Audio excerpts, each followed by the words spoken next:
ഈ ജെൻ ആൽഫയുടെ പ്രത്യേകത, അവർ ട്രൂ ഡിജിറ്റൽ നേറ്റീവ്സാണ്. അവരവിടെ ജനിച്ചു വളർന്നവരാണ്, അവർക്ക് വേറെ ഒന്നും അറിയത്തില്ല. ഞാനിവിടെ വന്നപ്പോൾ, ഇവിടെ 2004 ഇവിടെ വരുമ്പോൾ ഇവിടെ ഒരു മൊബൈൽ ഫോൺ ഇല്ല, ഇന്റർനെറ്റ് ഇല്ല. അന്ന് ഞാൻ നമ്മുടെ BSNL ഓഫീസിൽ സെക്രട്ടറിയെ പറഞ്ഞു നമുക്കൊരു ബ്രോഡ്ബാൻഡ് കണക്ഷൻ എടുക്കാം. അന്ന് എറണാകുളത്തേ ഉള്ളൂ, ഇവിടെ വരാൻ തുടങ്ങിയിട്ടുണ്ട്. അപ്പം അന്നേരം ആ ഓഫീസർ ചോദിച്ചു ഈ സെക്രട്ടറി അച്ഛനോട്, നിങ്ങൾക്ക് എന്തിനാ ബ്രോഡ്ബാൻഡ് എന്ന് ചോദിച്ചു. അച്ഛനത് കേട്ടിട്ട് ഇങ്ങോട്ട് പോകുന്നു, എൻ്റെ അടുത്ത് വന്ന് ചോദിച്ചു. അയാൾ തന്നില്ല. അയാൾ പറഞ്ഞു നിങ്ങൾക്ക് എന്തിനാന്ന് ചോദിച്ചു. ഞാൻ പറഞ്ഞു അച്ഛൻ ഒരു പണി ചെയ്യും, ഒന്നോടെ ചെന്ന് ചോദിക്ക്, നിങ്ങൾ എന്തിനാ ഇത് കൊടുക്കാൻ തീരുമാനിച്ചതെന്ന്. നിങ്ങൾ കൊടുക്കാൻ തീരുമാനിച്ച ഏത് കാര്യത്തിനാണോ അതിനാന്ന് പറഞ്ഞാൽ മതി, വേറെ ഒരു ഉത്തരം പറയണത്. അച്ഛൻ അങ്ങനെ തന്നെ എന്ന് പറഞ്ഞു, നിങ്ങൾ എന്തിനാ ഇത് കൊടുക്കുന്നതെന്ന് ചോദിച്ചു.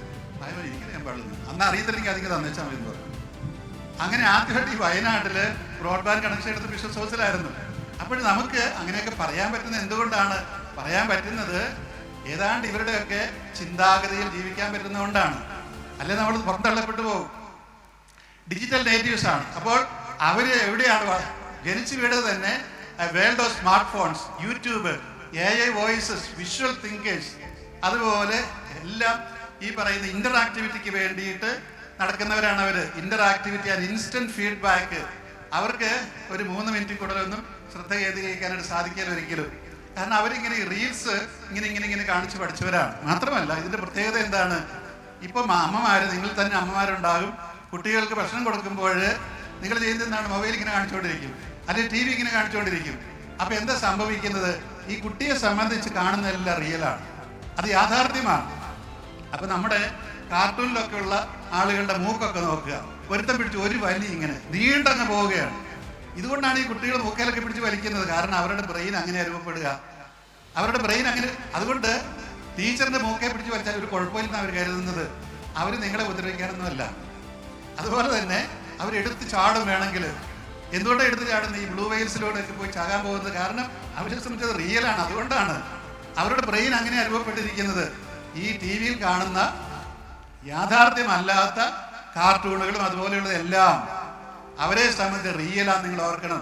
കുട്ടികളുടെ ബ്രെയിൻ ഒരു താബുള റാസ എന്ന് പറയും. ലത്തീൻ ഭാഷയിൽ താബുള റാസ ഇതുപോലെ വെളുത്തിരിക്കും, അവിടെ ഒന്നുമില്ല. ആദ്യമായിട്ട് അവരുടെ തലയിലേക്ക് എന്ത് കൊടുത്തോ, എന്ത് അവരുടെ ബ്രെയിനിലേക്ക്, അതായിരിക്കും അവരുടെ പ്രവർത്തന മാനദണ്ഡം. പിന്നീട് പ്രവർത്തിക്കുന്ന അതിന്റെ അടിസ്ഥാനത്തിലാണ്. അതുകൊണ്ടാണ് ഇവർക്ക് തൊഴിക്കാനും ഇടിക്കാനൊന്നും പ്രയാസമില്ലാത്ത. കാരണം ഈ വീഡിയോ ഗെയിംസിൽ മുഴുവൻ അതാണ്.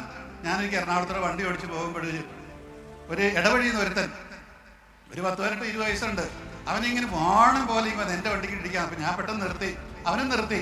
അപ്പൊ ഞാൻ ചോദിച്ചു, എടാ മോനെ, നീ ഇന്ന് വണ്ടി നോക്കണ്ടേ? ഇതല്ലേ എൻ്റെ അല്ലേ മെയിൻ റോഡ്, നിന്റെ സൈഡ് റോഡല്ലേ? അപ്പൊ അവൻ പറയാണ്, ഞാനൊരു വീഡിയോ ഗെയിം ഓർത്തോണ്ടാ പറഞ്ഞു. അതെ, ഇവൻ വീഡിയോ ഗെയിമിൽ ഇങ്ങനെ ഈ മോട്ടോർ സൈക്കിൾ ഓടിക്കുന്നത് കണ്ടിട്ടാ ഓടിച്ചോണ്ട് വന്നത്. അപ്പൊ അതല്ലല്ലോ റിയാലിറ്റി.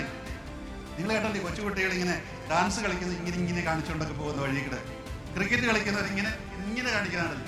കാരണം അവരുടെ ബ്രെയിൻ അങ്ങനെ രൂപപ്പെടുന്നതുകൊണ്ടാണ്, ചെറുപ്പം അതിലെല്ലാം കാണുന്നതുകൊണ്ടാണ്. അതുകൊണ്ട് നമ്മൾ ഓർക്കണം ഇവരുടെ മനസ്സ് ഇങ്ങനെയാണ് രൂപപ്പെടുന്നത്. അതുകൊണ്ട് കുട്ടികൾക്ക് ഒരിക്കലും, ചെറിയ കുട്ടികൾക്ക് ഒരിക്കലും ഈ മൊബൈലൊന്നും കൊടുത്തുകൊണ്ട് ഭക്ഷണമൊന്നും കൊടുക്കരുത്. കൊടുത്താൽ വലിയ ബുദ്ധിമുട്ടുണ്ടാകും. കാർട്ടൂണൊക്കെ കണ്ടിട്ട് അവർ വിചാരിക്കും നമ്മുടെ കണ്ണിങ്ങനെ ഇരിക്കും, അവരങ്ങനെ ചിന്തിക്കുന്നു.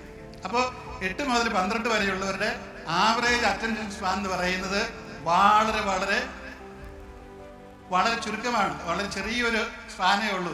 ചിലപ്പോൾ ഒരു 3 മിനിറ്റൊക്കെ ആയിരിക്കും. അതുപോലെ ഇവർക്ക് ഒരു 2 മണിക്കൂർ കൂടുന്ന ഒരിക്കലും സ്ക്രീൻ ടൈം ഉണ്ടാകാൻ പാടില്ല. Average recreational use for children under 12 maximum ആണത്. അതിക്കുള്ള ഒരിക്കലും അവർ കൊടുക്കാൻ പാടില്ല. കാരണം അവരുടെ ബ്രെയിൻസ് വളരെ തെറ്റായ രീതിയിൽ ഡീഫോംഡ് ആയിട്ട് വരും. പിന്നെ നമുക്കതിനെ തിരുത്താൻ പറ്റിയല്ല.